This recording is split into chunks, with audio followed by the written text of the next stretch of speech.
Selamat pagi Bapak Ibu, saudara-saudara yang terkasih di dalam Tuhan Yesus Kristus. Salam sejahtera buat kita semua. Apa kabar?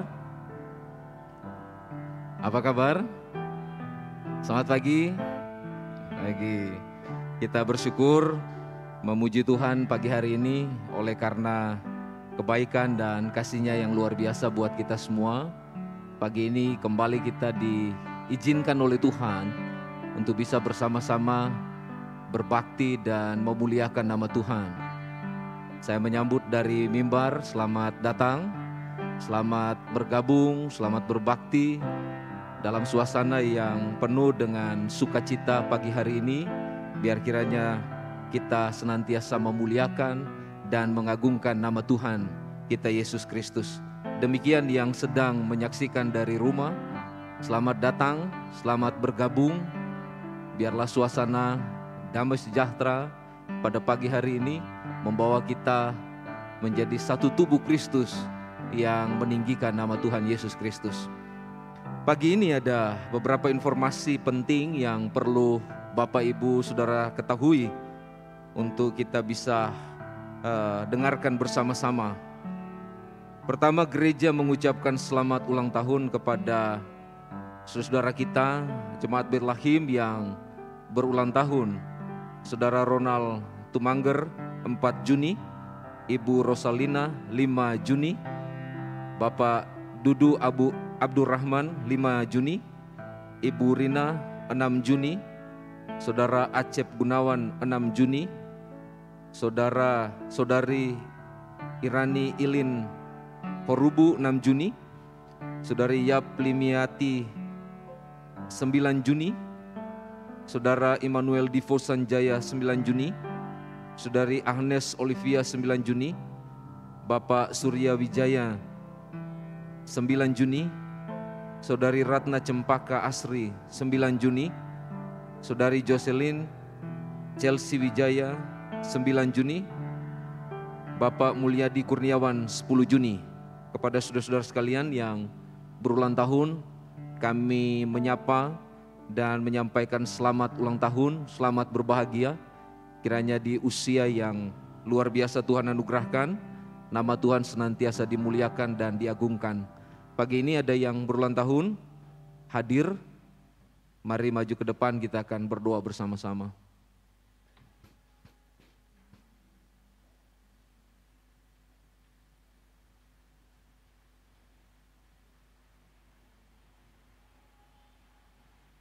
Kita berdoa. Bapa Surgawi, kami mengucap syukur pagi hari ini.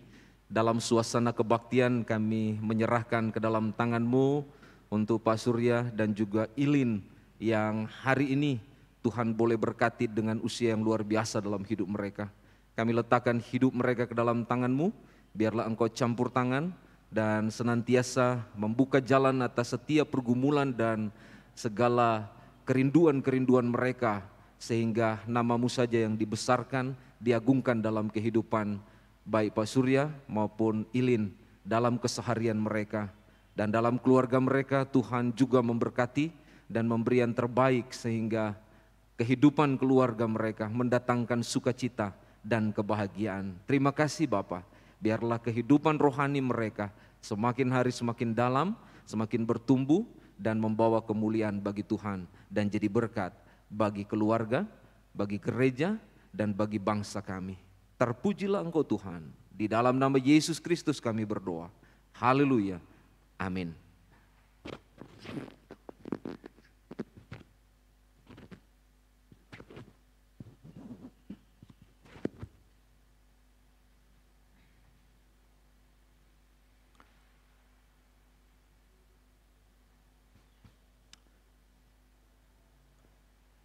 Kemudian ada informasi dari WBI.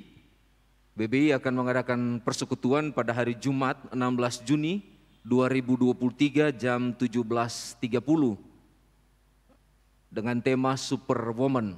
Nah, Bapak Ibu Saudara yang terkasih dan khususnya bagi semua WBI, wanita yang ada di gereja ini, mari hadir untuk bisa menikmati Superwoman. Ibu Dewi Krisanti akan mengisi untuk memberi kesaksian sekaligus memberikan renungan untuk setiap WBI. Kiranya boleh memberkati dan membawa semua WBI untuk bisa memuliakan nama Tuhan. Mari hadir dan memuliakan nama Tuhan. Juga ada video singkat.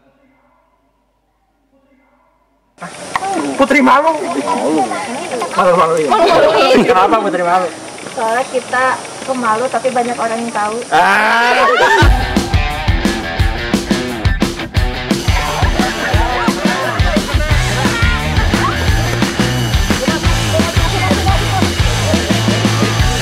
Harus strategi gimana caranya bisa lewat tanpa orang tahu.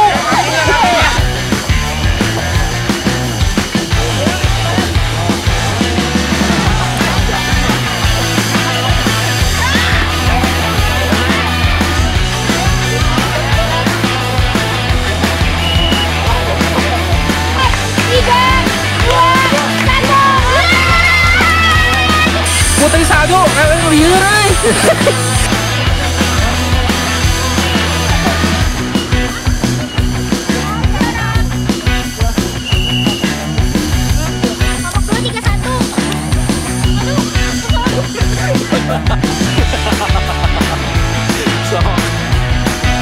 Ayo. Semangat loh. Sasa ya kalian. Kopi kedua.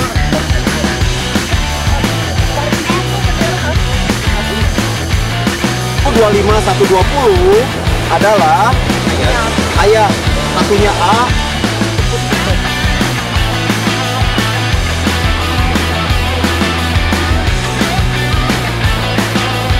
Ini prime nih, kita itu harus ditemukan.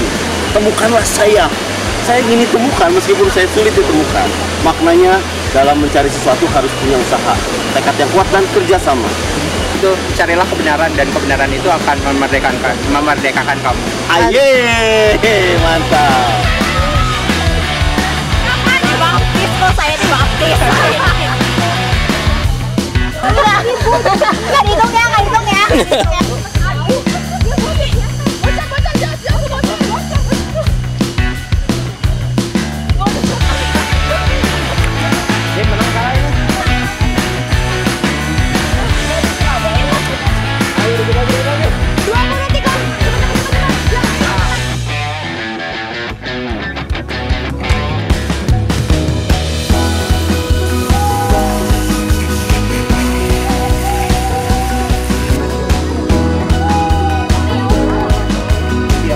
Kita masak apa Cang hari ini Cang? Indomie, ayam goreng. Kok Indomie sih?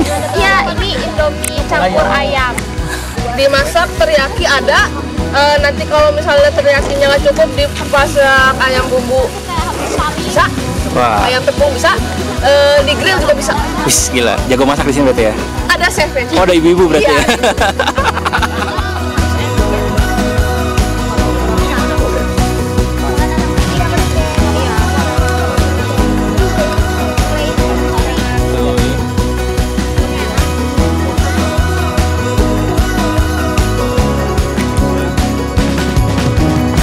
Ini resep andalannya Chanel. Dia udah latihan kemarin. Namanya apa? Gak tahu, tapi pokoknya adalah ya kata papinya udah good. Approved by papi. Approved by papi Chanel.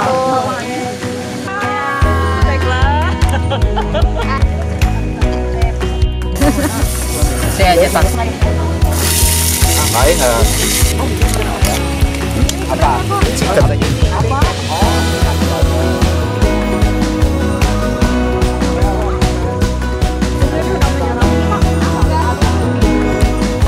Timnya aku tuh kok keren banget Pak. Wah, ya. Masa lawanan deh dan menang. Ya.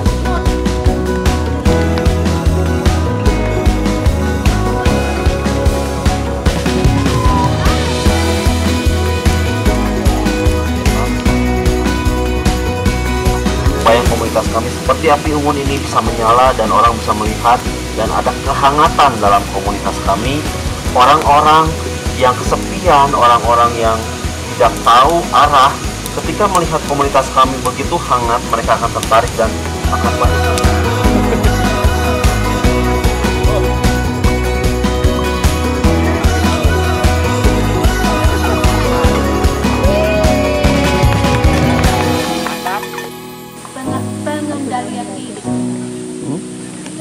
lihat dalam kitab Amsal 25 ayat 28.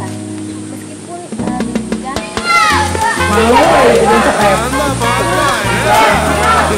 kita hari ini lagi latihan senam supaya badan kita seger karena kita bisa di tenda semalam kan sempit-sempitan, lihat nih.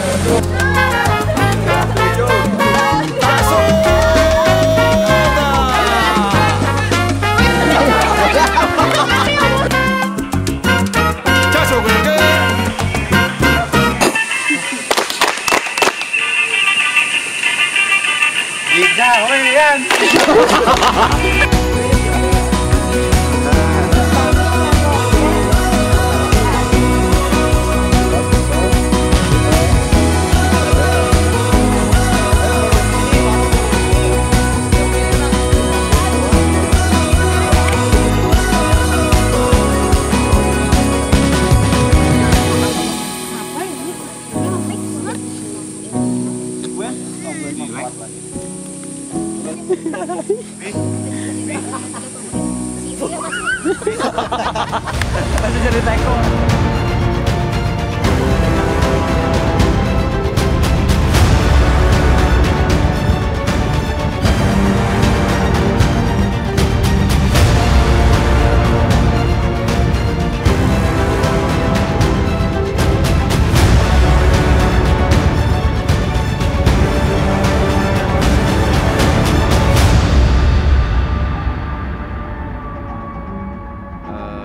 PKMB yang sudah mengadakan camping ya pada hari Kamis dan Jumat minggu yang lalu. Ini rewind mereka mengadakan camping itu supaya jemaat juga bisa mengetahui, mendoakan dan senantiasa menolong supaya PKMB semakin bertumbuh dalam Tuhan.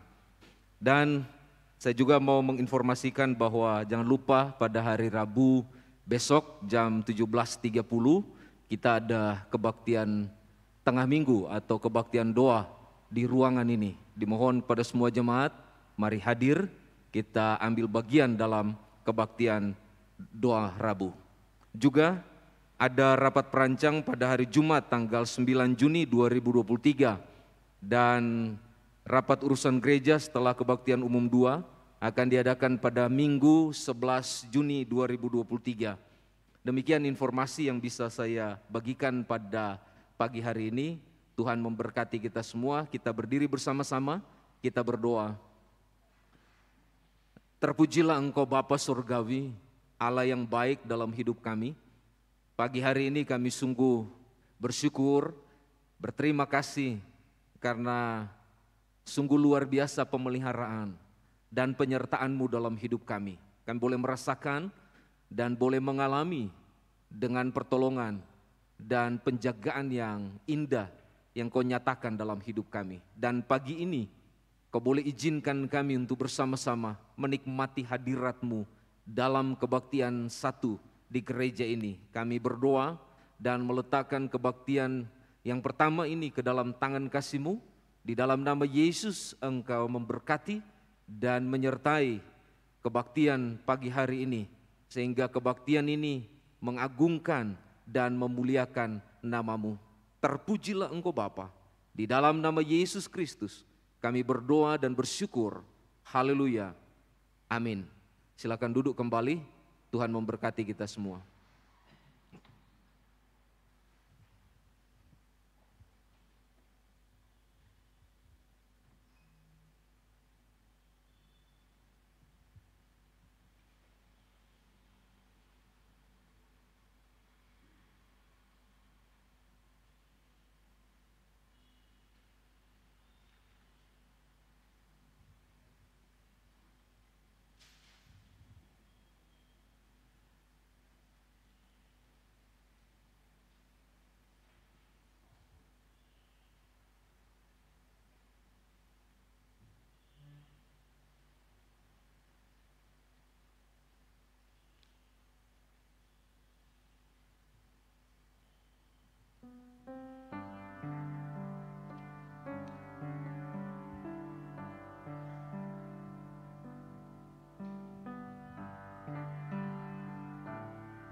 pagi sidang jemaat Gereja Baptis Indonesia Bait Lahim. Kita akan awali rangkaian ibadah pada pagi hari ini. Mari kita bangkit berdiri.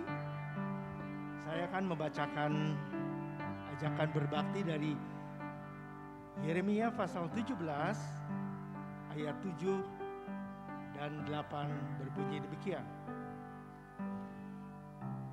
Diberkatilah orang yang mengandalkan Tuhan, yang menaruh harapannya pada Tuhan. Ia akan seperti pohon yang ditanam di tepi air, yang merambatkan akar-akarnya ke tepi batang air, dan yang tidak mengalami datangnya panas terik, yang daunnya tetap hijau, yang tidak khawatir dalam tahun kering, dan yang tidak berhenti menghasilkan buah. Kita akan memuji Tuhan. Nomor 148 nyanyian pujian sujud di altarnya.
Kita akan memuji Tuhan lagi dari nyanyian pujian 148, Yesus bagaikan gembala.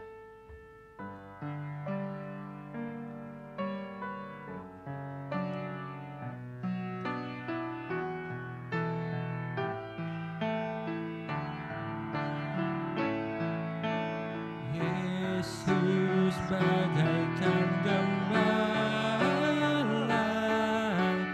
terus pimpinlah umat-Mu atas padang hijau rata, nyaman rasa di kalbu. Tuhan Yesus, Tuhan Yesus, kami jadi milik-Mu. Tuhan Yesus, Tuhan Yesus, kami jadi milik-Mu. Ayat 2. Pimpin kami ya Gembala pada jalan yang benar. Jaga kami dari dosa agar tidak tercemar. Tuhan Yesus, Tuhan Yesus, doa kami oh dengar. Tuhan Yesus, Tuhan Yesus, doa kami oh dengar.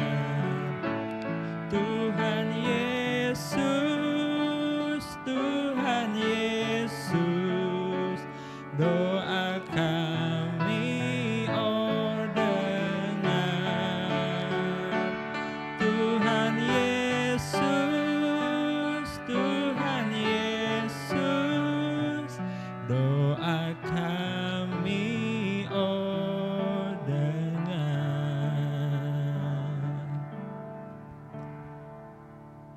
Baiklah, kita akan membaca Alkitab, dan pembacaan Alkitab pada pagi hari ini diambil dari 1 Korintus pasal 15 ayat 43.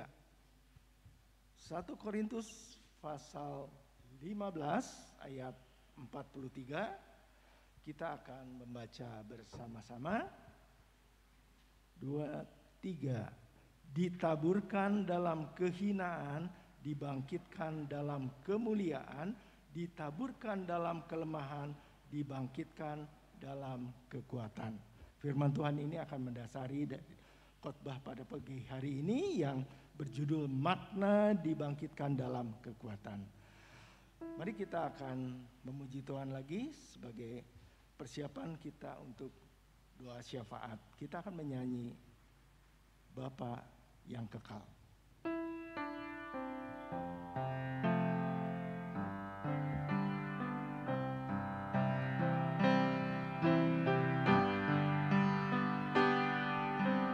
Kasih yang sempurna telah ku terima darimu, bukan karena kebaikanku, hanya oleh kasih karunia-Mu. Kau pulihkan aku, layakkanku untuk dapat memanggil-Mu Bapa.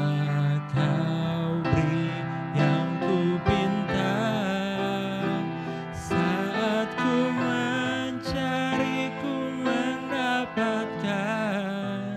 Ku ketuk pintu-Mu dan Kau bukakan.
Bapa yang kekal.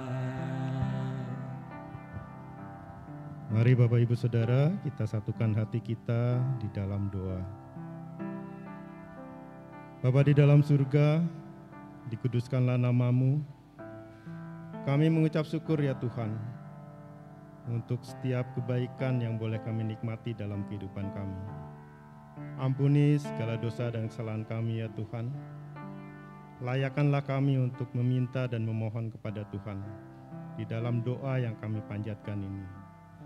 Kami berdoa Tuhan, kiranya belas kasihan Tuhan boleh meliputi kami, memberkati setiap jemaat di dalam kehidupannya. Tuhan memeliharakan hidupnya. Tuhan memberikan hikmat kepada setiap jemaat, agar jemaat boleh mengenal Engkau lebih dalam lagi. Sehingga di dalam kehidupannya, kami bersama-sama boleh mencerminkan kasih Tuhan di dalam apa yang kami lakukan. Kami berdoa Tuhan, ketika Tuhan melihat jemaat kami di dalam kesusahan, kiranya Tuhan menolong, membukakan jalan, memberikan solusi yang baik untuk jemaat kami yang sedang mengalami kesusahan dalam kehidupannya. Kami percaya Tuhan, ketika kami menggantungkan hidup kami ke dalam tangan Tuhan, Tuhan akan menolong kami di dalam kami menjalani, menghadapi kesesakan kami. Kami juga berdoa Tuhan, untuk setiap jemaat yang sedang sakit, yang sedang berjuang di dalam kesembuhan, menantikan kesembuhan daripada Tuhan, menjalani pengobatan. Kiranya Tuhan berbelas kasihan juga untuk mereka boleh menikmati kesembuhan daripada Tuhan. Dan biarlah Tuhan mengizinkan kesembuhan ada pada mereka, sehingga mereka boleh bersama-sama kembali melayani dan beribadah kepada Tuhan. Kami juga berdoa Tuhan, mengucap syukur untuk setiap jemaat yang boleh menikmati berkat Tuhan, berkelimpahan di dalam hidupnya, dan biarlah ajar kami untuk kami boleh dimampukan untuk memberi dan memperhatikan banyak orang di sekitar kami dengan harta, dengan kemampuan yang ada pada kami ya Tuhan. Kami juga berdoa kiranya Tuhan memberkati setiap pribadi yang ada untuk semakin hari semakin bertumbuh di dalam iman yang benar kepada Yesus Kristus. Kami juga berdoa Tuhan untuk para pemimpin gereja, untuk gembala sidang, para diakon, perancang, dan juga guru-guru sekolah minggu. Kiranya Tuhan memberkati pribadi lepas pribadi, untuk kami boleh menjadi teladan bagi banyak orang, sehingga setiap hal yang kami ajarkan, setiap hal yang kami tunjukkan di dalam kehidupan kami, boleh membawa jiwa-jiwa baru kepada Tuhan, dimenangkan dan mengenal Yesus Kristus. Kami juga berdoa Tuhan, kiranya Tuhan memberikan kasih yang mula-mula kepada kami, sehingga kami boleh saling mengasihi satu sama lain di dalam Gereja Baptis Baitlahim ini, sehingga kami boleh melakukan amanat agung Tuhan di dalam kami bergereja, sehingga banyak jiwa yang boleh mengenal Yesus, dan banyak jiwa yang boleh menerima Yesus sebagai Tuhan dan Juru Selamat dalam hidupnya. Kami juga berdoa Tuhan untuk setiap pelayanan pekabaran Injil. Kiranya juga Tuhan menolong setiap hamba-hamba Tuhan yang Tuhan tempatkan di dalam pos PI dan cabang kami. Kiranya Tuhan menolong agar mereka dapat memimpin dan membawa jemaat yang ada dalam pos dan cabang kami ini kepada pengenalan akan Tuhan lebih baik lagi. Kami juga berdoa Tuhan untuk negara kami. Kami mengucap syukur untuk setiap pemimpin yang Tuhan tempatkan dalam negara kami. Kiranya Tuhan memberkati pemimpin negara ini, agar mereka dapat melaksanakan tugasnya dengan takut akan Tuhan, menjauhkan diri dari perbuatan-perbuatan yang tidak menyenangkan dan tidak jujur di hadapan Tuhan. Tetapi biarlah mampukan pemimpin-pemimpin kami untuk membawa negara kami kepada negara yang damai sejahtera dan berkecukupan. Kami juga berdoa Tuhan untuk keamanan negara kami, di mana sebentar lagi kami akan menghadapi pemilu. Kiranya juga Tuhan menolong, mempersiapkan semuanya dengan kemampuan yang Tuhan berikan, agar setiap hal yang diperlukan dalam mempersiapkan pemilu ini juga atas kendali Tuhan. Kami juga berdoa terus Tuhan, berkati bangsa dan negara ini, agar bangsa dan negara ini boleh mengenal Tuhan dan menjadikan Tuhan Yesus sebagai Tuhan dan Juru Selamatnya. Kami rindu Tuhan, banyak jiwa yang boleh dimenangkan dalam negara kami, sehingga negara kami boleh berkenan di hadapan Tuhan. Ampuni segala kesalahan di dalam kepemimpinan negara kami ya Tuhan, yang tentunya tidak menyenangkan hati Tuhan. Tetapi kami percaya Tuhan, dengan penyerahan diri yang baik, Tuhan memampukan kami untuk kami boleh terus menjadi pemimpin-pemimpin negara yang baik dan benar. Dan begitupun dengan rakyat yang ada, kiranya juga Tuhan memberkati rakyat Indonesia ini, agar juga dapat menjadi rakyat yang taat pada pemerintah dan takut akan Tuhan. Terima kasih Tuhan Yesus. Sebentar kami akan mendengarkan firman-Mu. Kiranya Tuhan memberkati kami untuk kami dapat memahami, mengerti, dan melakukan setiap firman yang kami dengar. Terima kasih Tuhan untuk kesempatan yang baik yang boleh kami sampaikan ke dalam tangan Tuhan.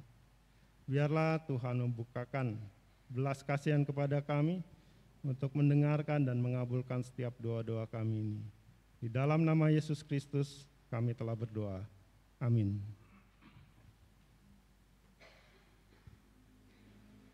Baiklah, sidang jemaat sekalian, kita akan sampai kepada saat persembahan. Saya akan membacakan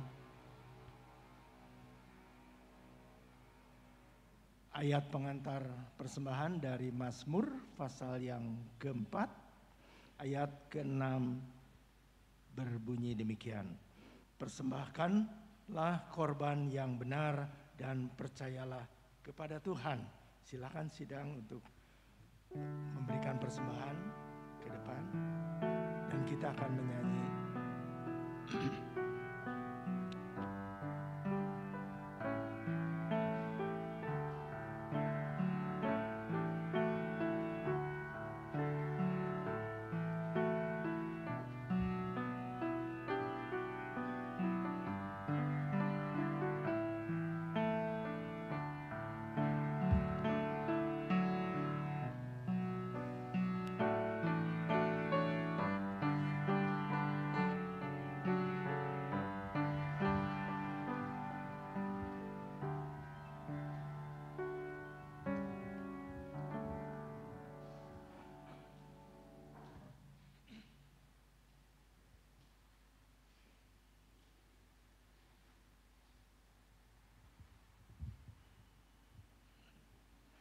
Kami ajak sidang untuk bangkit berdiri, kita akan menaikkan doa syukur pada pagi hari ini. Terima kasih Tuhan Yesus pada kesempatan yang baik pada pagi hari ini, di mana kami boleh memberikan persepuluhan, persembahan, dan juga persembahan kasih yang lainnya. Berkatilah semua orang yang sudah memberi dengan penuh sukacita, dan kami percaya Bapa akan memberikan berkat yang berkelimpahan sesuai dengan firman yang Tuhan berikan bagi kami. Tolonglah Bapa agar semua yang diberikan berkenan di hadapan Bapa dan digunakan dengan bijaksana sesuai dengan kehendak-Mu ya Bapa. Terima kasih Bapa atas semuanya ini.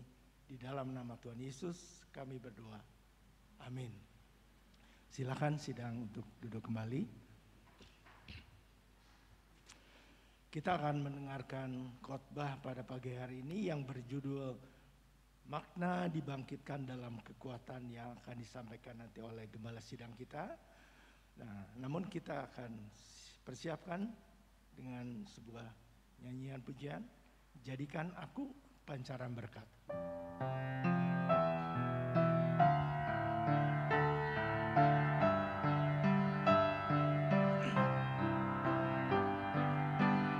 Jalan hidup berliku-liku, banyak keluh dan kesal. Berilah terang di tempat gelap itu, hiburkan orang resah. Jadikan aku pancaran terang-Mu, juga pengantar berkat-Mu.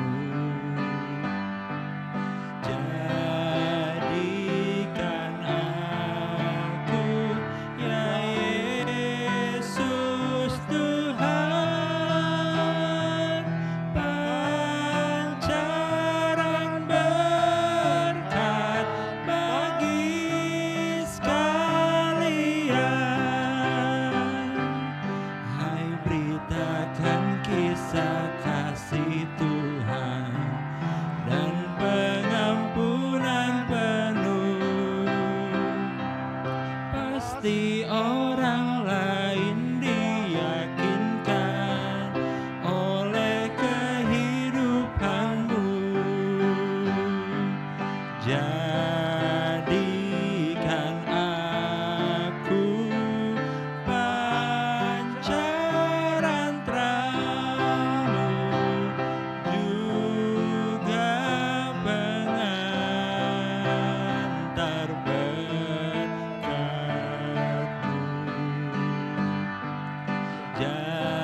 Jadikan aku, ya Yesus Tuhan, pancaran berkat bagi sekalian.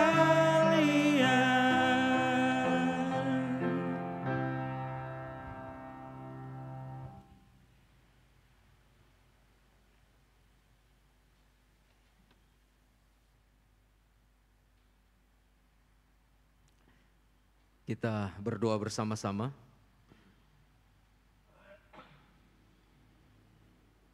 Waktu yang baik ini Bapa, kami rindu Engkau berfirman. Dan kami rindu supaya apa yang kami dalami bersama-sama membawa kami boleh bertumbuh dalam kerohanian kami. Itulah sebabnya kami taruhkan hidup kami ke dalam anugerah kasih-Mu Tuhan. Hati kami dan seluruh keberadaan hidup kami, jiwa kami, kiranya Engkau berkenan untuk menguduskan, sehingga ketika kami mendengarkan, merenungkan bersama-sama kebenaran firman-Mu, kami boleh diisi dan diberkati oleh kebenaran-Mu dalam jiwa kami. Terpujilah Engkau Tuhan. Terima kasih, dan kami siap untuk bersama-sama menikmati firman-Mu. Dalam nama Yesus Kristus kami berdoa. Haleluya. Amin. Selamat pagi Bapak Ibu Saudara yang dikasihi Tuhan. Apa kabar? Luar biasa sehat semua ya. Kita bersyukur karena pagi hari ini ada kesempatan yang luar biasa kita boleh berjumpa dalam kebaktian satu di gereja ini. Kita sudah ada di pertengahan tahun ya. Tidak terasa sudah 6 bulan kita melewati tahun 2023. Betul? Waktu cepat sekali berputar ya. 6 bulan lagi sudah Desember. Natalan kita ya. Dan kita masuk lagi di tahun yang baru. Begitu roda kehidupan dan juga waktu perjalanan yang dihidupi oleh manusia. Namun firman Tuhan mengingatkan kepada kita dalam perputaran kehidupan ini kita perlu lebih bukan hanya mendekatkan diri kepada Tuhan, tapi kita perlu mengandalkan Dia dalam segala sesuatu. Amin. Nah, pagi hari ini kita akan coba dalami dan renungkan bersama-sama satu bagian firman Tuhan yang diambil dari 1 Korintus pasal 15 ayat 43. Dengan tema bulan ini, Juni tahun 2023, dibangkitkan dalam kekuatan. Dan ini sekaligus juga menjadi tema pada minggu pertama ini. Kita boleh akan mendalami tentang makna dibangkitkan dalam kekuatan. Ya. Dan ini penting untuk kita semua. Dan saya berharap ini juga bisa menjadi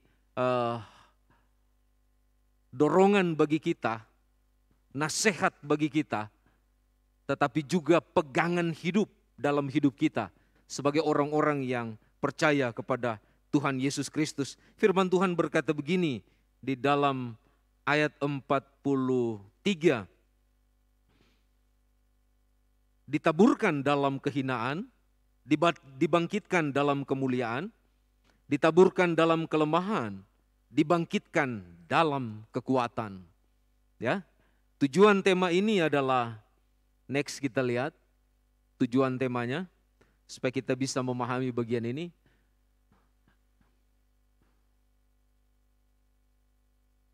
Tujuannya adalah supaya jemaat Betlehem khususnya ya, dan juga semua orang percaya mampu dia hidup aktif dalam persekutuan dengan Tuhan Yesus sebagai sumber kekuatan dan juga sumber hikmat, serta menjaga kualitas ciptaan baru senantiasa menjadi serupa dengan Kristus dalam segala aspek kehidupan.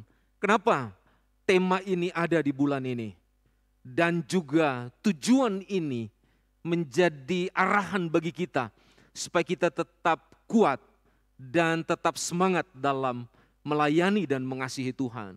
Karena kita tahu bahwa akhir-akhir ini kita melihat suasana dan keberadaan kehidupan orang percaya pada zaman sekarang ini, bicara tentang ciptaan baru, itu kayaknya mulai sedikit demi sedikit tergerus dengan kepudaran, ya, mulai kehilangan nilai-nilai yang sebenarnya diinginkan oleh Tuhan ini menjadi bagian utuh dalam kehidupan kekristenan atau nilai-nilai rohani yang penting dalam kehidupan kekristenan. Karena kenapa saya berkata demikian? Karena saya coba memahami dan melihat apa yang dikatakan oleh firman Tuhan dan menguji dengan keberadaan manusia sekarang ini, rupanya nilai-nilai rohani itu mulai pudar. Ya. Nilai-nilai rohani mulai kehilangan legalitasnya di dalam kehidupan orang percaya. Orang percaya tidak lagi menunjukkan kehidupannya sebagaimana yang Tuhan kehendaki untuk hidup di dalam kerohanian yang baik, untuk hidup dalam kerohanian yang mendatangkan keberkatan di dalam hidupnya. Dan di dalam bagian ini sebenarnya kalau kita coba perhatikan, ya, setelah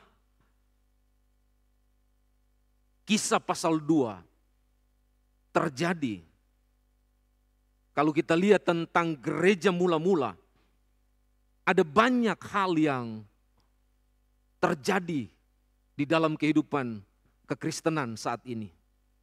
Khususnya gereja-gereja yang sedang membangun kehidupan dalam Tuhan. Ya. gereja mulai terjadi gejolak, goncangan, dan bahkan penurunan semangat dalam kehidupan membangun kerohanian. Tidak lagi sama dengan apa yang diperlihatkan oleh gereja mula-mula yang sangat strong dan giat dalam pekerjaan Tuhan. Padahal kalau kita cermati secara dalam apa yang disampaikan di dalam kisah para rasul, baik pasal 1 dan pasal 2, kita boleh melihat dan Alkitab menyatakan di dalam bagian itu setelah kebangkitan Kristus, kenaikan Kristus ke surga, dan bahkan pencurahan Roh Kudus bagi gerejanya. Seharusnya setiap orang yang beriman kepada Kristus menyadari bahwa kehidupannya sudah diberikan kemampuan oleh Allah untuk menjalani hidup yang benar di bawah kontrol Roh Kudus dengan kehidupan rohani yang mumpuni yang Tuhan berikan kepada orang percaya. Betul?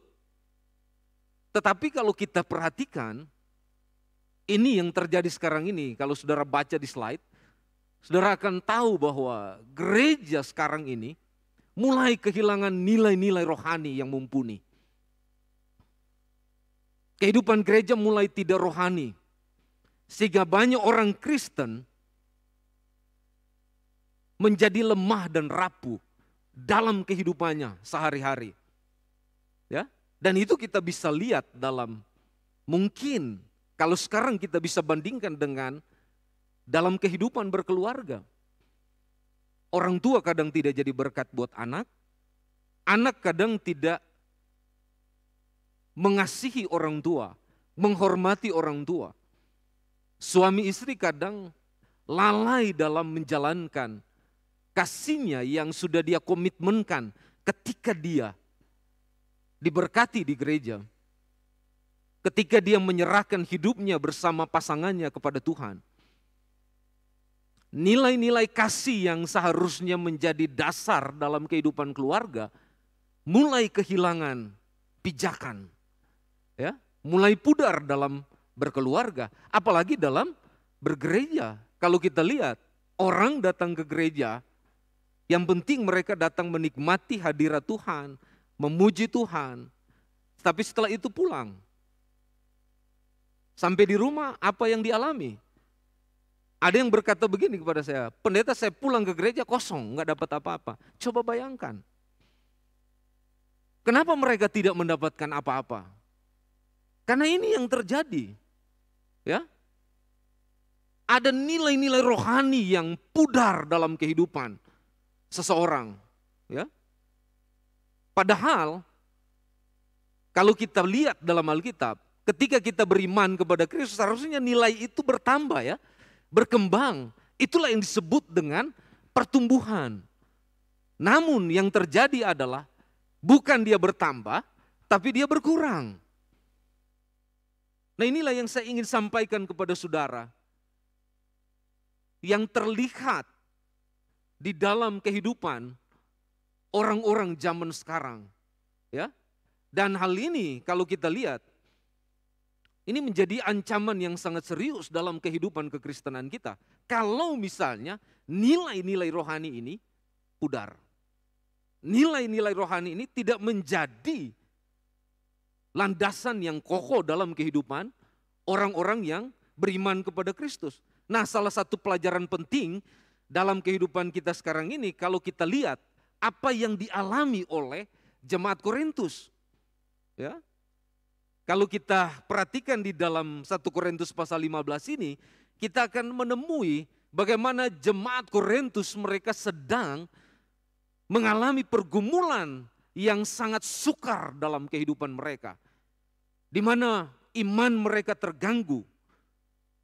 Terlebih kerohanian jemaat mereka sungguh-sungguh dalam kehidupan yang tidak baik-baik saja. Berkaitan dengan apa? Keraguan dari sebagian orang akan kebangkitan yang mereka yakini sebenarnya bahwa orang Korintus itu percaya akan kebangkitan Kristus. Tetapi kalau saudara lihat di dalam ayat 12 sampai ayat 20, ada sebagian orang meragukan bahwa sekalipun mereka percaya Yesus sudah bangkit, tapi mereka tidak meyakini kalau mereka mati, kalau mereka dipanggil pulang, mereka tidak akan dibangkitkan. Nah, ini yang menarik yang kita lihat di dalam bagian ini. Makanya di dalam 1 Korintus pasal 15 ini, kitab suci memberikan argumen yang memiliki dasar yang sangat kuat, ya, dan penting untuk menjelaskan sekaligus menjawab apa yang menjadi keresahan orang percaya di Korintus dengan memberikan bukti yang akurat bahwa Yesus dia benar-benar bangkit dari kematian sesuai dengan kitab suci. Kalau saudara lihat di dalam ayat 3 sampai 4. Dan ini juga membuktikan bahwa kalau Yesus bangkit, siapapun yang mati di dalam Tuhan, dia akan dibangkitkan. Ini kunci yang sebenarnya bukan menjadi keresahan atau mengganggu iman seseorang, tapi ini akan membawa seseorang untuk meyakini bahwa pengharapan di dalam Tuhan itulah yang menjadi sumber kekuatan di dalam hidup orang percaya. Pengharapan inilah yang membawa kita untuk mengerti bahwa kebangkitan Kristus menjawab semua keresahan yang ada di dalam hidup manusia, termasuk dosa manusia. Dan ini yang penting yang perlu kita lihat. Ini artinya bahwa ketika Kristus bangkit, Yesus mau memberitahu kepada kita bahwa dia sudah mengalahkan segala sesuatu, termasuk maut. Kalau saudara lihat di dalam ayat 55 sampai 57, sehingga kita percaya bahwa Kristus bangkit, memberikan kemenangan. Dia memberikan kehidupan yang rohani, yang mumpuni dalam kehidupan kita. Karena kebangkitan Kristus memberikan pengharapan yang kuat di dalam kehidupan orang percaya. Kenapa saya balik dalam kebangkitan? Padahal kebangkitan itu sudah disampaikan pada bulan-bulan yang lalu. Pada peristiwa kematian Kristus dan kebangkitan Kristus. Kenapa saya balik? Karena saya rindu supaya setiap kita, orang Kristen, memahami tentang kehidupan kita setelah kebangkitan Kristus. Ya, dan ini penting. Supaya apa? Kerohanian kita semakin dikobarkan, dikuatkan, dibangkitkan kembali untuk kita semakin mencintai dan mengasihi Tuhan. Karena sekarang ini orang tidak lagi dibangkitkan dalam kasih kepada Tuhan, tapi dibangkitkan dalam hal-hal yang lain yang menghambat dan merampas sukacita di dalam Tuhan, sehingga kekhawatiran seseorang semakin dalam saat-saat ini. Itulah sebabnya saya datang untuk memberikan sesuatu yang bisa menolong saudara memaknai apa yang disebutkan di dalam ayat 43 ini, dibangkitkan dalam kekuatan. Nah, saudara yang saya kasih dalam Tuhan, kalau demikian apa yang dimaksud dengan dibangkitkan dalam kekuatan dalam bagian ini di dalam ayat 43?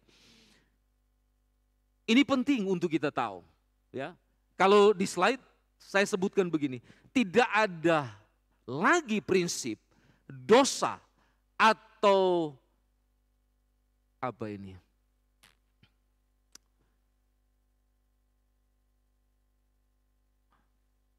Ini enggak kelihatan, maaf ya. Kelemahan fisik, maaf. Ini. Tidak ada lagi apa ini? Prinsip dosa atau kelemahan fisik di dalam kehidupan orang yang apa di situ dibilang? Rohani. Jadi kalau orang rohani enggak ada prinsip dosa dalam hidupnya. Betul? Setuju? Mau sepakat? Setuju ya? Dan tidak ada kelemahan fisik. Dalam pengertian di sini bahwa hubungan dengan Tuhan itu tidak membatasi kehidupan kita. Karena fisik kita semakin hari semakin rapuh, semakin hancur. Tapi roh yang ada di dalam hidup kita seharusnya itu semakin kuat. Makanya apa yang disampaikan di dalam pasal 15 ini kalau saudara perhatikan, dahulu baik jasmani kita, fisik kita dinodai oleh kelemahan dosa, kita rapuh, kita hidup mudah terjangkit dengan berbagai penyakit kejahatan. Betul tidak? Kehidupan jasmani manusia itu Bisa dikatakan dalam bagian ini tidak berdaya. Semua kemanusiaan atau tubuh jasmani itu dikungkung oleh kuasa dosa. Sehingga kehidupan manusia jasmaninya amoral. Betul? Dan kalau kita lihat pergaulan yang ada di dalam kehidupan jasmani atau seseorang, itu gaya hidupnya adalah pergaulan yang buruk. Sehingga membuat kebiasaan-kebiasaan jasmani kita melakukan hal-hal yang tidak menyenangkan hati Tuhan. Ini yang disebutkan di dalam bagian ini, ya. Hal inilah yang digambarkan oleh kitab suci dalam pasal 15, mulai ayat 12 kalau saudara lihat, coba kita lihat. Di dalam ayat 12 dia bilang begini, ya. Mulai ayat 12, firman Tuhan berkata begini, jadi bila mana kami beritakan bahwa Kristus dibangkitkan dari antara orang mati, bagaimana mungkin ada di antara kamu yang mengatakan bahwa tidak ada kebangkitan orang mati? Kalau tidak ada kebangkitan orang mati, maka Kristus juga tidak dibangkitkan. Tapi andai kata Kristus tidak dibangkitkan, maka sia-sialah pemberitaan kami dan sia-sialah juga kepercayaan kamu. Lebih daripada itu kami ternyata berdusta terhadap Allah, karena tentang Dia kami beritakan bahwa Ia telah dibangkitkan Kristus. Padahal Ia telah membangkitkannya. Kalau andai kata benar bahwa orang mati tidak dibangkitkan, sebab jika benar orang mati tidak dibangkitkan, maka Kristus juga tidak dibangkitkan. Dan jika Kristus tidak dibangkitkan, maka sia-sialah kepercayaan kamu dan kamu masih hidup dalam dosamu. Demikian binasa juga orang-orang mati dalam Kristus. Jikalau kita hanya dalam hidup ini saja menaruh pengharapan pada Kristus, maka kita adalah orang-orang yang paling malang dari segala manusia. Tetapi yang benar ialah bahwa Kristus telah dibangkitkan dari antara orang mati sebagai yang sulung dari orang-orang yang telah meninggal. Sebab sama seperti maut datang karena satu orang manusia dalam hidup Adam, ya. Dalam hidup satu orang manusia, karena sama seperti semua orang mati dalam persekutuan dengan Adam, demikian pula semua orang akan dihidupkan kembali dalam persekutuan dengan Kristus. Tiap-tiap orang menurut urutannya, Kristus sebagai buah sulung, sesudah itu mereka menjadi miliknya pada waktu kedatangannya. Jadi kalau kita perhatikan baik-baik di sini, apa yang dikatakan oleh kitab suci itu benar. Mengenai Adam yang pertama, dia tidak taat kepada Allah dan membawa dosa serta kematian dalam dunia. Inilah yang dihidupi oleh manusia sekarang ini, yaitu bait jasmaninya yang berdosa, yang dikungkung oleh dosa. Ya. Namun kalau kita perhatikan di ayat yang kita baca tadi, kita akan menemukan bahwa Adam yang terakhir. Siapa Adam yang terakhir? Yesus Kristus. Dia taat kepada Bapa dan membawa kebenaran serta kehidupan. Adam terakhir inilah yang menuntaskan segala sesuatu yang berkaitan dengan dosa dalam bait jasmani kita. Ini yang penting.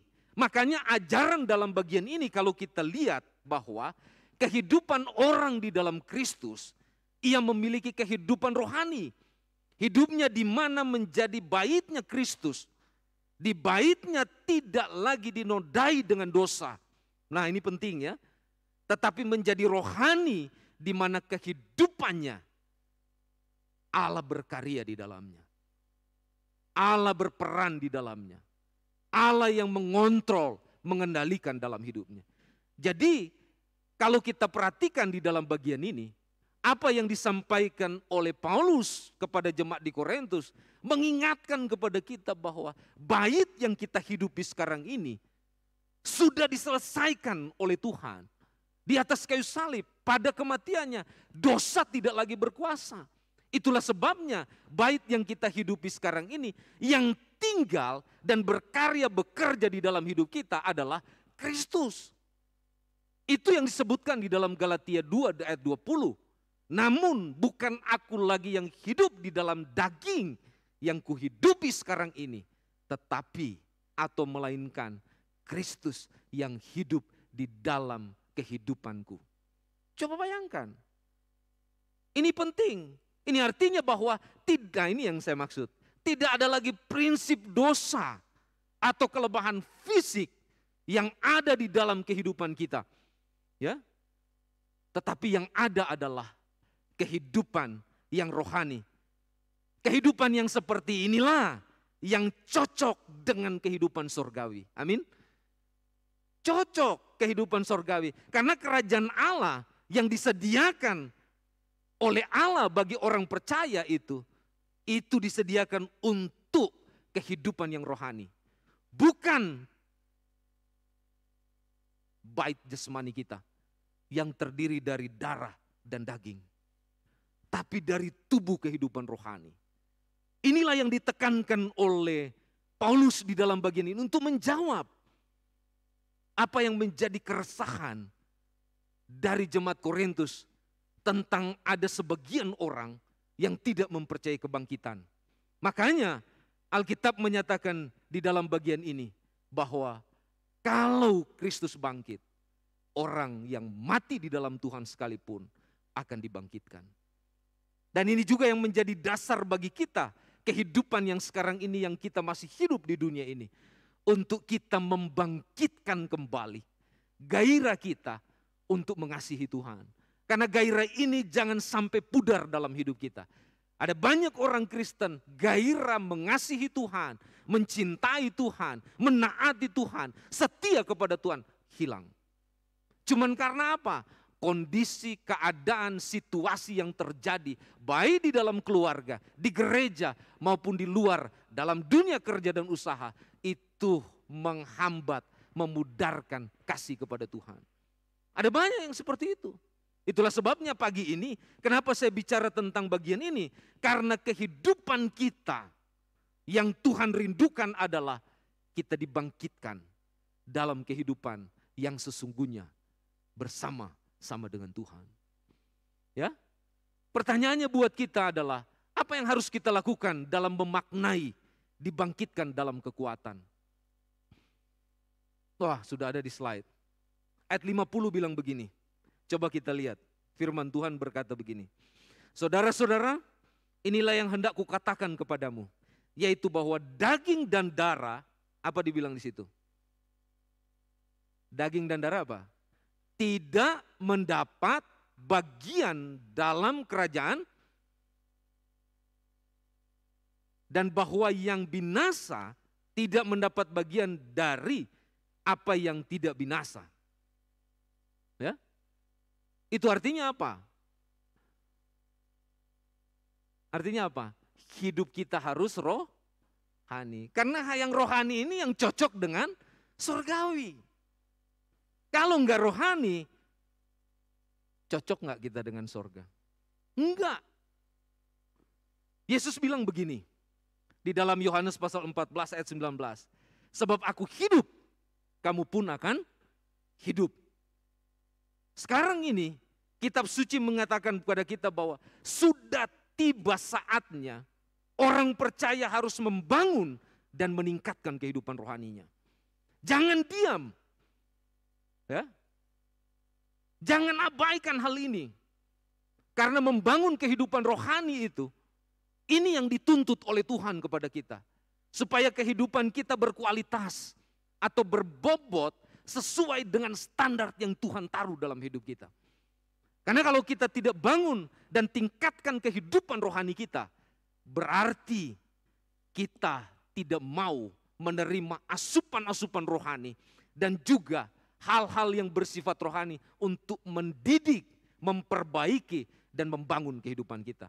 Nah, orang yang seperti itu, Alkitab bilang sama dengan mereka yang mempertanyakan, ya, yang meragukan tentang kebangkitan dari Tuhan. Berarti orang-orang yang seperti itu adalah orang-orang yang mengabaikan tentang kebenaran Allah.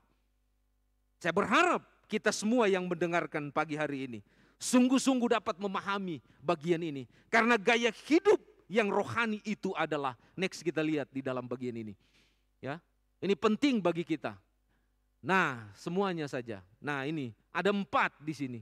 Menjaga kualitas hidup dengan firman-Nya, berlaku benar dengan menjaga kekudusan hidup, setia beribadah, dan memberi buah rohani. Itu gaya hidup yang rohani. Dan itu yang berlaku baik bagi kita. Kenapa ini penting? Karena inilah yang menjadi kerinduan Tuhan bagi kita supaya kehidupan kita berbobot, berkualitas. Ya, tidak seperti kehidupan yang dipertontonkan atau diperlihatkan oleh mereka yang tidak mengenal Allah. Dan kalau kita memiliki kehidupan yang seperti ini, Alkitab memberitahu kepada kita bahwa kita akan bertumbuh dan kuat menghadapi segala badai hidup. Betul? Karena hanya seperti inilah kita mengalami peningkatan rohani yang memadai. Dan di situ kita akan melihat bagaimana kehidupan kita berkenan kepada Allah. Inilah yang saya bilang tadi, cocok dengan sorgawi yang Tuhan sediakan bagi mereka yang mengasihi Tuhan. Itulah sebabnya orang Kristen harus tampil beda. Ya. Namun kalau kita tetap sama dengan orang lainnya yang tidak rohani, itu berarti kita bukan orang Kristen namanya. Tetapi kita adalah orang-orang duniawi yang mementingkan kepentingan kita sendiri. Karena orang yang seperti ini, dia menggunakan standar ganda dalam hidupnya. Tahu enggak standar ganda apa? Di satu sisi dia kompromi dengan hal-hal duniawi, tapi di sisi lain dia kompromi dengan hal-hal rohani. Orang begini Alkitab bilang enggak masuk surga. Ya. Tuhan kasih kita pilihan, mau rohani atau jasmani. Itu aja. Mana yang kita mau pilih? Kita mau fokus membangun dan membangkitkan semangat kita dalam kerohanian, atau kita tetap memperhatikan kepentingan yang berkaitan dengan dunia ini. Pilihan cuma itu. Kalau jadi orang Kristen, jangan standar ganda. Jangan dua-duanya mau. Ingat saya bilang hari ini, kalau dua-duanya mau, saudara tidak akan mendapat bagian dalam kerajaan sorga. Ya, karena tidak ada standar ganda di sorga. Ya, makanya kalau jadi laki-laki, laki-laki, betul? Kalau jadi perempuan, perempuan, nggak boleh ada normal. Apa namanya? Nggak boleh ada itu. Tuhan nggak suka. Ya, kalau laki-laki, laki-laki, perempuan, perempuan, sama dengan kita. Mau rohani, rohani. Ya. Karena ini penting bagi kita. Karena orang Kristen, dia tidak boleh ada dalam standar yang seperti itu. Dia harus hidup di dalam hidup yang oleh Allah di dalam Kristus berkarya di dalamnya. Itu baru bilang kita dibangkitkan dalam kekuatan. Itu makna yang sesungguhnya sebenarnya. Yang memberi arti yang sangat dalam hidup kita. Karena hidup yang rohani itu bukan label. Ya. Hidup yang rohani itu tidak ada intrik-intrik kedagingan yang merusak atau mengacaukan nilai-nilai rohani dalam Kristus. Apa tuh intrik-intrik kedagingan? Coba kita lihat. Next. Nah, ini dia. Apa namanya? Attitude yang buruk. Itu intrik kedagingan. Attitude yang buruk yang seperti apa? Egois. Masih mementingkan diri sendiri. Dalam keluarga kan kadang-kadang begitu ya. Kadang saya begitu. Tapi puji Tuhan sudah bertobat, saudara. Ya, sudah bertobat. Sudah lama meninggalkan itu ya. Harus lebih sabar, harus lebih memperhatikan, harus lebih mengutamakan kasih dalam keluarga. Supaya hubungan suami istri, anak dan orang tua dan anak, menantu dan mertua, istilahnya begitu ya. Itu punya kasih yang dalam di situ. Nah, inilah yang disebut hidup yang rohani. Kalau sudah di dalam Kristus ya. Karena kadang-kadang di dalam kehidupan keluarga juga, dan ini berimbas dalam kehidupan yang lainnya, termasuk dalam pekerjaan, dalam usaha, dan bergereja. Ini sangat-sangat berbahaya ini, attitude yang buruk, keegoan yang seperti ini. Ya, suka melakukan segala cara supaya apa yang diinginkan tercapai. Ini bahaya ini. Ya, apalagi berkaitan dengan kalau nggak ada saya di keluarga, keluarga nggak akan jalan. Nggak ada saya di pekerjaan, pekerjaan nggak akan jalan. Kalau nggak ada saya di usaha, usaha nggak jalan. Nggak ada saya di gereja, gereja nggak jalan. Nah, ini bahaya. Kenapa bahaya? Ini masuk intrik, kedagingan. Karena attitude kita yang tidak diperbaiki, yang kurang baik. Selain ego, ada keras hati. Kalau dulu bangsa Israel suka digambarkan sebagai bangsa yang tegar tengkuk, sekarang ada banyak orang, baik di rumah tangga juga ada yang keras hati. Ya, kadang-kadang suami nggak mau dibilangin. Padahal jangan lupa, sekali lagi saya selalu ulang bagian ini. Istri itu adalah pewaris kasih karunia. Berarti setelah Roh Kudus, istri. Jadi kalau istri kasih nasihat buat suami, dengar. Kalau saudara keras hati, terganggu kehidupan saudara. Doa saudara terhalang, pekerjaan saudara tidak diberkati, segala sesuatu yang saudara kerjakan tidak mendatangkan hasil. Kenapa? Karena saudara keras hati. Ini untuk suami, sama sebaliknya dengan istri. Ya, istri-istri juga harus paham tentang suami. Hormati mereka sebagai kepala, pemimpin dalam rumah tangga. Supaya ini menjadi standar yang utuh dalam membangun rumah tangga. Karena kalau tidak demikian, attitude yang buruk, intrik-intrik ini bekerja. Inilah yang merusak rumah tangga dan membuat keterpisahan antara suami istri. Dan ini yang harus kita perhatikan dalam kehidupan kita. Supaya tidak meneladani kepada anak-anak kita. Karena anak-anak kita melihat contoh orang tua. Demikian di gereja. Ya. Tuhan mau supaya kita memiliki kehidupan rohani yang memadai, mumpuni, berbobot, berkualitas seperti yang saya sampaikan tadi. Ya, karena ini penting untuk kita supaya sungguh-sungguh kita memahami bahwa Tuhan rindu supaya kita memiliki kehidupan yang diberkati oleh Tuhan. Ya, jangan lupa kita dituntut memiliki kualitas hidup sesuai dengan firman Tuhan. Itu yang rohani. Berlaku benar dalam menjaga kekudusan hidup. Makanya saya bilang, kalau orang dia punya intrik seperti ini, attitude yang buruk, dia tidak akan mampu menjaga kehidupan kekudusannya. Ya, memberi buah rohani apalagi. Ini akan sulit baginya. Dan selain dia keras hati, biasanya orang kalau dia punya attitude buruk, dia enggan berkorban bagi pekerjaan Tuhan.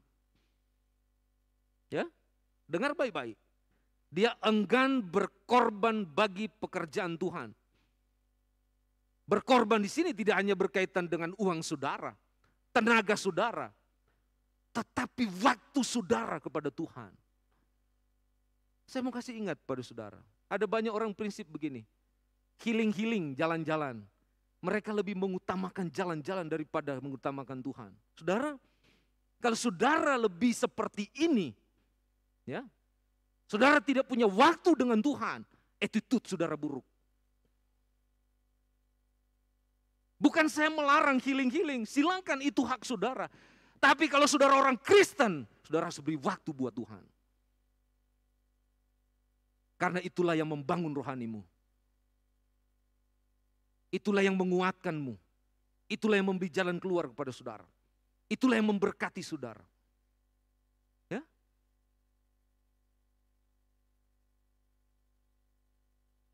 Sikap seperti ini kata Alkitab menghasilkan tindakan konkret yang mengasihi Tuhan. Kalau dia memiliki hidup yang rohani. Ya? Tapi kalau enggak, attitude-nya buruk, kelihatan kok. Makanya dari bagian ini saya mengajak kita. Mari kita menjadi orang yang hidup rohani. Bukan sekedar diucapkan kata-kata rohani. Tapi diwujud nyatakan dalam sikap kita sehari-hari. Kerohanian kita. Supaya kerohanian itu memberi dampak. Coba lihat dampaknya. Ya. Apa dampaknya? Kita menjadi laskar Kristus yang tahan uji. Ya. Ayat 58 bilang begitu. Coba kita lihat. Firman Tuhan bilang begini. Di ayat 58. Karena itu saudara-saudaraku yang kekasih. Dia bilang apa? Berdirilah teguh, jangan goyah, dan giatlah selalu dalam pekerjaan Tuhan. Sebab kamu tahu bahwa dalam persekutuan dengan Tuhan, jeripayamu tidak sia-sia. Kita harus kuat dalam Kristus, tidak mudah goyah, senantiasa giat mengabdi dalam pekerjaan Tuhan. Itu dampak yang kita dapat kalau kita rohani. Ya, kita tahan uji. Ya, amin. Saya berharap ini boleh memberkati kita. Karena orang percaya yang tahan uji, dia harus rohani.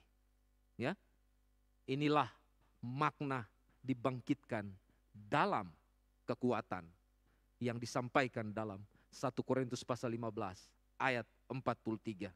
Saya mau tutup dengan satu ayat di dalam bagian ini. Kita lihat. Aduh, kecil ya. Saya baca saja. Ibrani pasal 12 ayat 2. Firman Tuhan berkata demikian. Marilah kita melakukannya dengan mata yang tertuju kepada Yesus, yang memimpin kita dalam iman dan yang membawa iman kita itu kepada kesempurnaan, yang dengan mengabaikan kehinaan tekun memikul salib, ganti sukacita yang disediakan bagi Dia yang sekarang duduk di sebelah kanan takhta Allah. Demikian firman Tuhan pagi hari ini. Kiranya Tuhan memberkati kita semua. Kita berdoa bersama-sama. Bapa, terima kasih untuk hari ini, pagi ini, di waktu yang baik ini, kami boleh mendalami firman-Mu. Kami hanya bisa berserah ya Tuhan, dan memohon pengampunan daripada-Mu atas segala intrik-intrik kedagingan, attitude kami yang buruk. Biar Engkau sempurnakan dengan kasih-Mu yang luar biasa. Dan tolong hidup kami Tuhan. Dengan penyerahan ini, biarlah kami dibangun dan dibangkitkan dalam kehidupan rohani yang berkualitas. Kami rindu hidup kami rohani ya Bapa. Ajar kami dan bawa kami lebih lekat dengan Engkau. Di dalam nama Yesus Kristus kami berdoa dan bersyukur. Haleluya. Amin. Kita berdiri bersama-sama. Kita sambut firman Tuhan. Sungguh lembut suara Yesus memanggil. Dan kalau ada di antara Bapak Ibu yang mungkin merasa rindu memperbaharui kehidupan rohani yang ada dalam hidup saudara, saya rindu kita mendoakan pagi hari ini. Atau ada di antara kita yang mungkin percaya kepada Yesus dan mau dibaptiskan dan bergabung dalam pelayanan gereja ini, silakan ambil keputusan. Tuhan menunggumu, Tuhan membuka pintu selebar-lebarnya untuk kehadiranmu. Datang kepada Tuhan. Sungguh lembut suara Yesus memanggil.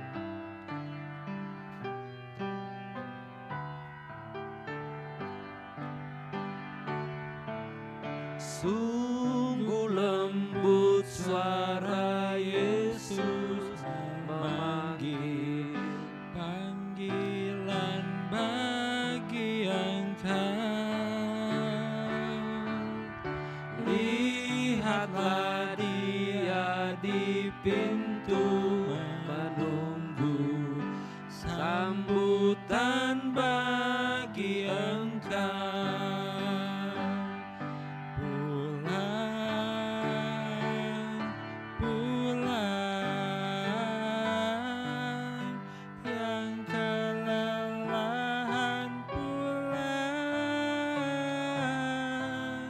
Sungguh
Mari kita tunduk kepala bersama-sama.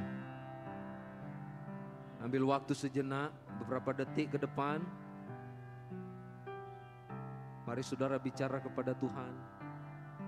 Mungkin ada pergumulan-pergumulan yang sukar yang saudara sedang hadapi. Atau ada persoalan-persoalan serius yang terjadi dalam hidup saudara berkaitan dengan pertumbuhan rohani saudara. Bawalah itu kepada Tuhan. Dan Tuhan rindu menyelesaikan, menuntaskan itu dalam hidup saudara. Serahkan segala sesuatu kepada Tuhan.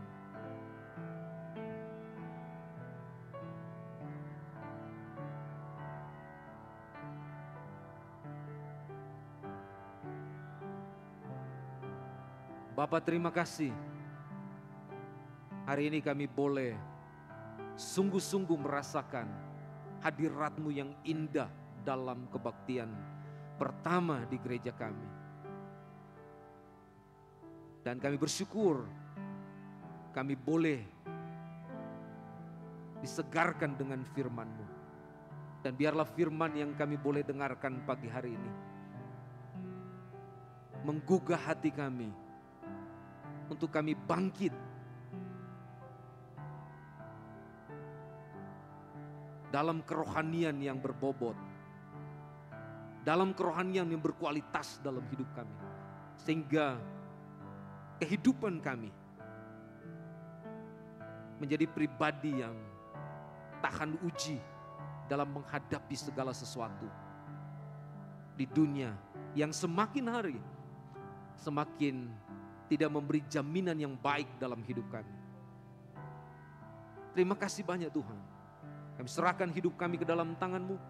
Aturlah sesuai dengan kehendak dan rencana-Mu bagi kami. Supaya kami sekalian senantiasa berkenan kepada Tuhan. Terpujilah Engkau Tuhan. Pagi ini kami akan berpisah dari tempat ini. Kami akan masuk ke kelas-kelas sekolah minggu. Dan juga mungkin ada di antara kami akan kembali ke rumah masing-masing. Kami mohon penyertaan-Mu dalam hidup kami. Jemaat Bethlehem yang terkasih dan saudara-saudara yang menyaksikan dari rumah, mari angkat tangan-Mu, terimalah berkat dari Tuhan Yesus Kristus. Keagungan, kuasa dan kebesaran di dalam Allah, kasih dan pemeliharaan dalam Yesus Kristus, dan pertolongan dan penghiburan di dalam Allah Roh Kudus senantiasa memberkati dan menyertai kami sekalian dari sekarang ini sampai Engkau datang pada kali yang kedua. Terpujilah nama Tuhan. Haleluya. Amin.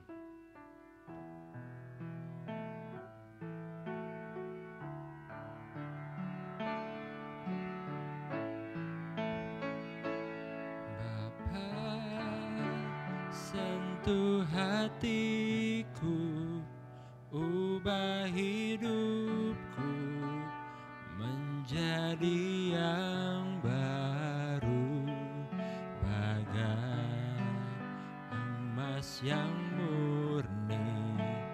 Kau membentuk bejana hatiku, Bapa, ajarku mengerti sebuah kasih yang selalu memberi, bagai air mengalir yang tiada pernah berhenti, bagai air mengalir, bagai air mengalir yang tiada pernah berhenti.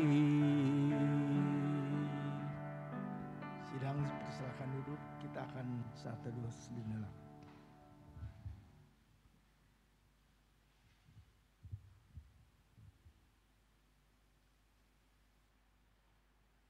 Amin. Tuhan Yesus memberkati.